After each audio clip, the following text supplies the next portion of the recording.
First of all good morning students, I hope you are fine. हमने आपका science का 7th class का second chapter start कर रखा था, न्यूट्रिशन इन एनिमल्स।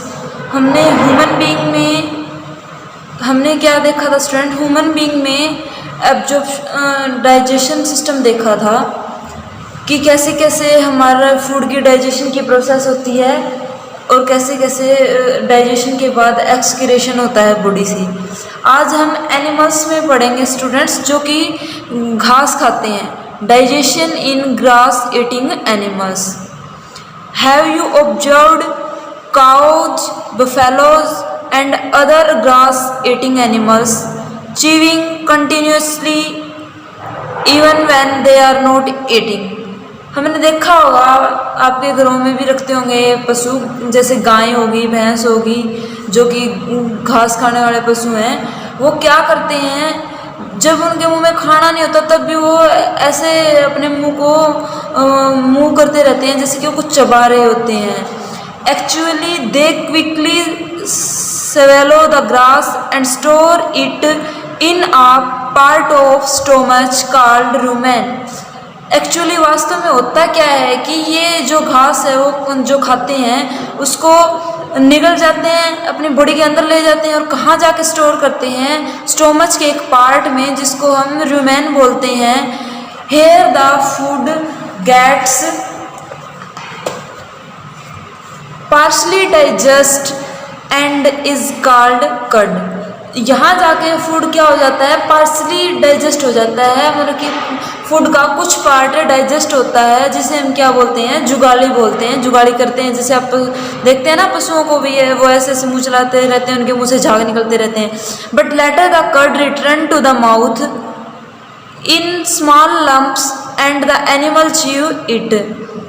जब वो जुगाड़ी करते हैं तो क्या करते हैं? उनके मुंह से ना झाग से निकलते हैं, लार बनती है मुंह में जब फूड को डाइजेस्ट करते हैं, और उसकी वजह से क्या है? झाग से निकलते हैं मुंह से, और वो जो बचा हुआ फूड होता है उसको क्या है? ऐसे चबाते रहते हैं। This process is called rumination. इस प्रोसेस को हम क्या बोलते हैं? जो कि एनिमल्स अपने घास खाते हैं, फिर उसको स्टोमच के एक पार्ट में स्टोर करते हैं और जुगाड़ी करने की सहायता से उसको कम्प्लीटली डाइजेस्ट करते हैं, उसको बोलते हैं रूमिनेशन। और जो घास खाते हैं और जुगाड़ी करके अपने फूड को या कट करके अपने फूड को डाइजेस्ट करते हैं, उन एनिमल्स को क्या बोलते हैं? These animals are called ruminants. The grass is rich in cellulose. देखो, जो घास होता है उसमें सेल्यूलोज की बहुत ज़्यादा अमाउंट होती है। A type of carbohydrate. Cellulose क्या है स्टूडेंट्स? जो हमारे न्यूट्रिएंट्स होते हैं, कार्बोहाइड्रेट्स जो होता है उसका एक हिस्सा होते हैं। इन ruminants like cattle, deer etcetera. जो हमारे रूमिनेंट्स होते हैं, जो एनिमल्स जुगाड़ी करके अपना फूड डाइजेस्ट करते हैं, जैसे कि कैटल हो गए, पालतू पशु हो गए हमारे, डियर हो गया, और बहुत सारे ऐसे पशु हैं जो घास खाते हैं। उनमें क्या होता है? बैक्टीरिया प्रेजेंट होता है। Bacteria present in rumen. जो रूमेन होता है हमारा बॉडी का पार्ट, उसमें क्या है? बैक्टीरिया प्रेजेंट होता है। वो क्या करता है? Help in digestion of cellulose.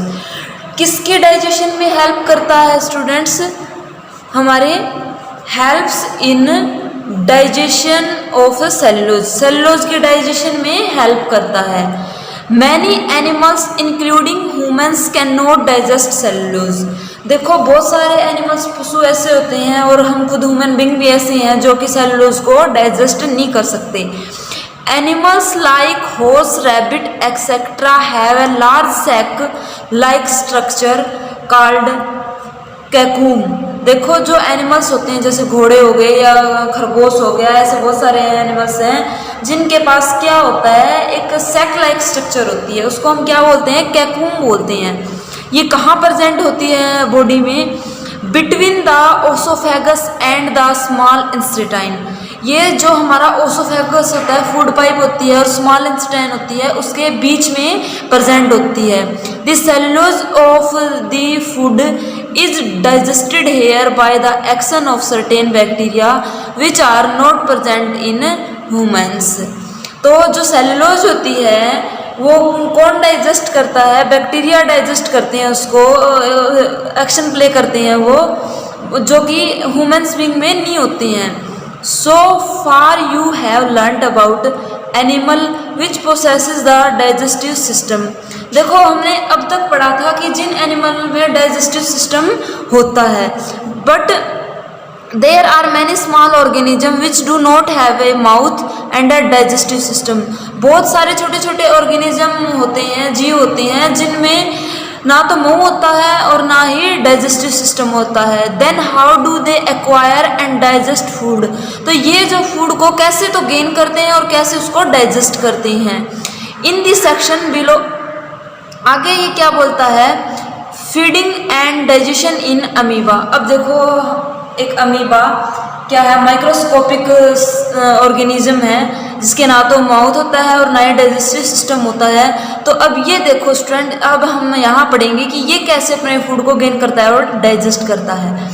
तो आप देख सकते हैं amoeba is a microscopic single cell organism found in pond water. जो अमीबा है एक सिंगल सेल का एक एकल कोशिकीय बोल सकते हैं इसको हम हिंदी में। सिंगल सेल मीन्स एकल कोशिकीय जीव है जो कहाँ मिलता है हमें, तालाब के पानी में। Amoeba has a cell membrane. Amoeba के पास क्या होती है, cell membrane. Cell membrane student हमने लास्ट चैप्टर में पढ़ा था क्या होती है, जो हमारी सेल्स होती हैं उनके ऊपर की जो एक कवरिंग होती है, एक वॉल होती है, उसको हम सेल मेम्ब्रेन बोलते हैं। ए राउंडेड डेंस न्यूक्लियस, एक ये देखो ये आपका फिगर में शो कर रखा है, ये क्या है हमारा गोल जो अमीबा का न्यूक्लियस होता है।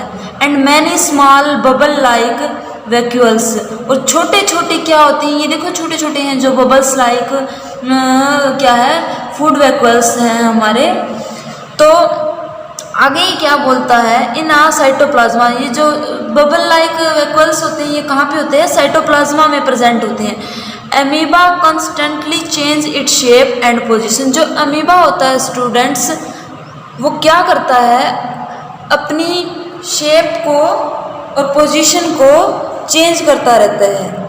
अमीबा क्या करता है, आप ये फिगर देख सकते हो, अमीबा क्या करता है, अपनी शेप क्या बोलता है ये, amoeba constantly change its shape and position. Amoeba क्या है, अपनी शेप को और पोजीशन को चेंज करता रहता है। इट पुशेज आउट वन और मोर फिंगर लाइक प्रोजेक्शन। ये क्या करता है, पुश करता रहता है एक या एक से ज़्यादा किस टाइप के प्रोजेक्शन को, फिंगर लाइक मतलब कि उंगलियों की तरह के जो प्रोजेक्शन होते हैं इनको हम क्या बोलते हैं, पेसुडोपोडिया बोलते हैं। ये देखो आपकी फिगर में शो कर रखा है, ये ऐसे ऐसे जो शेप बनी हुई है इसको हम क्या बोलते हैं, पेसुडोपोडिमा बोलते हैं। फिंगर लाइक प्रोजेक्शन होते हैं ये। इसके बाद हमारा क्या आता है students, amoeba feeds on some microscopic organism. जो अमीबा है वो क्या करता है, दूसरे माइक्रो ऑर्गेनिजम्स के ऊपर फीड करता है। व्हेन इट सेंसेस फूड, और फिर क्या करता है, ये फूड को गेन करता है। It pushes out pseudopodia around the food particle and engulfs it. ये क्या करता है, देखो स्टूडेंट्स अमीबा की आपको मैं ये दिखाती हूँ, पेसुडोपोडामिया होती है जो ये ऐसे बाहर की तरफ निकली हुई जो स्ट्रक्चर होती है इसको ये जो फूड मटेरियल होता है उस पे क्या करता है, कवर कर लेता है उसको इसके साथ, और फिर अपने अंदर ले जाता है फूड को, इन ग्लव्स में ले जाता है द फूड। उसके बाद क्या बोलता है ये, the food become trapped in A food vacuole. फिर क्या है, जो फूड है इसका वो कहाँ चला जाता है, कहाँ ट्रैप हो जाता है, कहाँ गिर जाता है, फूड वैक्यूल में। कहाँ चला जाता है स्टूडेंट्स, फूड वैक्यूल में। ये देखो ये हमारी फूड वैक्यूल्स हैं, ये सर्कल टाइप जो छोटे छोटे स्ट्रक्चर से दे रखे हैं इनको हम फूड वैक्यूल्स बोलते हैं। इसके बाद स्टूडेंट्स ये क्या कहता है, digestive juice are secreted into the food vacuoles. जो फूड वैक्यूल्स होते हैं उसमें क्या होता है, डाइजेस्टिव जूस रिलीज होता है। They act on the food and break it down into simpler substances. और जो हमारा डाइजेस्टिव जूस होता है वो क्या करता है, अपना वर्क सिस्टम प्ले करता है, एक्शन प्ले करता है और क्या करता है, जो फूड होता है उसको ब्रेक कर देता है किसके अंदर, सिंपल सब्सटेंस के अंदर। Gradually the digestive food is absorb, फिर इसके बाद क्या होता है, जो डाइजेस्ट किया गया फूड है वो एब्जॉर्ब कर लिया जाता है। The absorbed substances are used for growth, maintenance and multiplication. जो एब्जॉर्ब किया गया फूड है स्टूडेंट्स, उसका जो अमीबा है किस में यूज़ करता है, खुद की ग्रोथ करने के लिए, मेंटेनेंस करने के लिए खुद को, अपने मल्टीप्लिकेशन के लिए, अपनी ग्रोथ बढ़ाने के लिए। एक अमीबा है उसमें न्यूक्लियस होता है वो ब्रेक हो जाता है, एक न्यूक्लियस ब्रेक होने के बाद दो में चेंज हो जाता है, फिर उन दोनों का न्यूक्लियस अलग अलग ब्रेक होता है, फिर ऐसे इनकी चैन टाइप स्ट्रक्चर बढ़ती जाती है।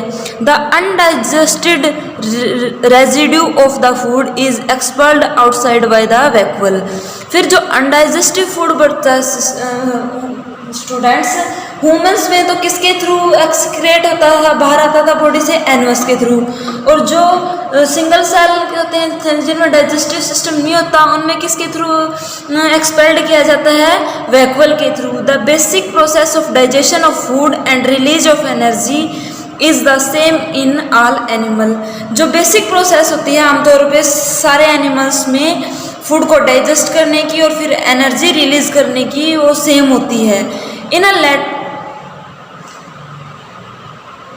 अ later chapter you will learn about the transport of food absorbed by the intestine to the various part of the body। देखो स्टूडेंट्स, हमने लास्ट चैप्टर में क्या पढ़ा था कि जो इंस्टेटाइन है, हमारी आंत होती है, वो फूड को एब्जॉर्ब करती है और फिर बॉडी के अलग अलग ऑर्गन्स में ब्लड के थ्रू उसको क्या करती है, ट्रांसफ़र कर देती है। तो ये आपका सेकंड चैप्टर यहाँ ख़त्म होता है स्टूडेंट्स। आई होप आप समझ पाए होंगे। Thank you so much.